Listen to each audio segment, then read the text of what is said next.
Bismillahirrahmanirrahim. Assalamualaikum warahmatullahi wabarakatuh. Alhamdulillahirrahmanirrahim. Wassalatu wassalamu ala rasulillah amma ba'du. Rabbi shrah li sadri wa yassir li amri wahlul 'uqdatam min lisani yafqahu qawli. Alhamdulillah, kita melanjutkan pelajarannya, yakni tentang dakwah Nabi Muhammad sallallahu alaihi wasallam. Pada pertemuan yang lalu kita sudah melaksanakan kegiatan penilaian tengah semester dan alhamdulillah Ustadz melihat nilai dari hasil kerja kalian itu sudah bagus-bagus semuanya. Bahkan ada yang mendapatkan nilai sempurna yakni 100. Dipertahankan semangatnya. Bagi yang belum mendapatkan nilai bagus, lebih semangat lagi. Jadikan nilai yang kalian terima bukan patokan dalam pembelajaran, namun sebagai ukuran bahwa kalian sudah memahami materi dengan baik atau belum. Jika masih belum, maka harus ditingkatkan lagi pelajarannya. Nah, sekarang kita sudah memasuki pelajaran yang ke-11, yakni tentang dakwah Nabi Muhammad SAW. Semoga kalian bisa mempelajarinya dengan baik dan juga nanti bisa juga membaca di bukunya di halaman 91, tepatnya di judul bab. Terus sampai dengan untuk sekarang kita cukupkan sampai dengan halaman 94. Ini merupakan materi yang berbentuk sebuah cerita. Jadi kalian diupayakan untuk membacanya juga supaya lebih memahami dan juga lebih bisa mengikuti alur dari ceritanya.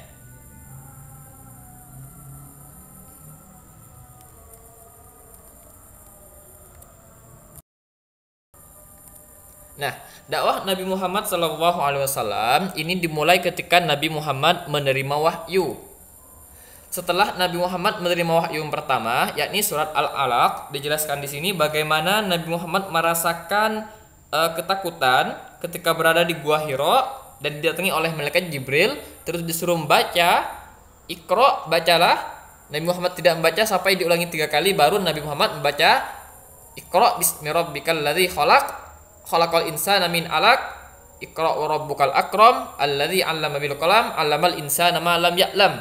Ini merupakan sebuah wahyu yang mencakup terkait dengan bagaimana kita itu diperintahkan untuk menyebut nama Allah yang menciptakan kita semuanya. Lalu turunlah wahyu yang kedua, surat Al-Qalam. Lalu turunlah wahyu ketiga, surat Al-Muzammil, dan wahyu keempat, surat Al-Mudaththir, yang di dalamnya mencakup terkait dengan perintah untuk melaksanakan dakwah, yakni mendakwahkan kepada orang-orang. Nah, baru setelah turun wahyu keempat ini, Nabi Muhammad melaksanakan dakwahnya. Nanti kalian bisa membacanya di sini terkait dengan ceritanya bagaimana dari Nabi Muhammad menerima wahyu, terus Nabi Muhammad sangat mengkhawatirkan dirinya seolah-olah terhadap dirinya sendiri, namun ditenangkan oleh Khadijah, yakni istrinya. Dakwah Nabi Muhammad SAW pertama kali dilakukan secara sembunyi-sembunyi, baru dilanjutkan dengan terang-terangan.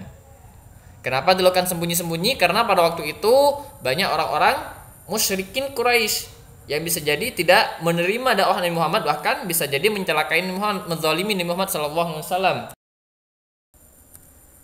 Nah, surat Al-Mudaththir ayat 1 sampai dengan ayat 7 yang pertama berbunyi A'udzubillahi minasyaitonirrajim. Bismillahirrahmanirrahim. Ya ayyuhal mudaththir, wahai orang yang berkemul atau berselimut. Qum fa'anzir, bangunlah lalu berilah peringatan.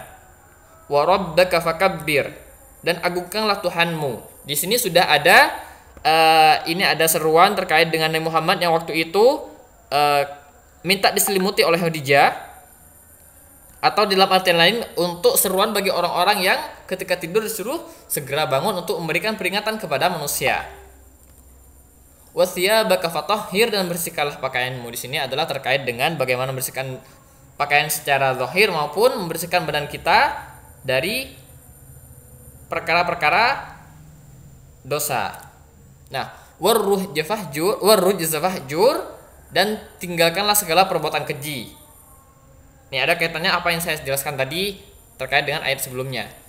Baru Ayat yang ke-6 berbunyi wala tastaksir, dan janganlah engkau Muhammad memberi dan masuk memperoleh balasan yang lebih banyak. Di sini adalah maksudnya ketika kita memberi maka dianjurkan untuk ikhlas.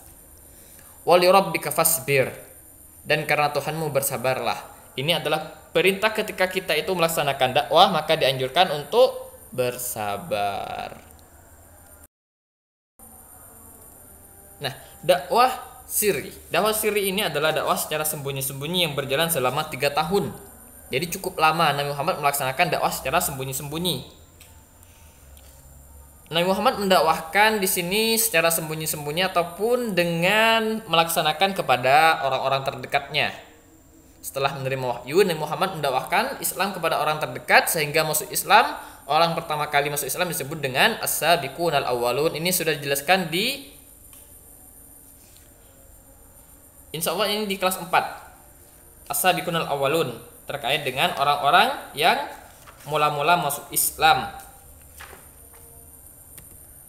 Orang pertama beriman ataupun orang yang pertama kali masuk Islam, yang pertama ini Khadijah bin Khalid, yakni istri dari Nabi Muhammad SAW. Yang kedua Ali bin Abi Thalib, sepupunya sendiri.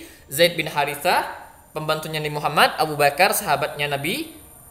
Dan dari perantara Abu Bakar ini banyak orang-orang yang masuk Islam karena Abu Bakar ini mempunyai kecerdasan, kejujuran, dan juga orang yang terpandang. Sehingga Utsman bin Affan, Zubair bin Awam, Sa'ad bin Abi Waqqas, Abdurrahman bin Auf selanjutnya masuk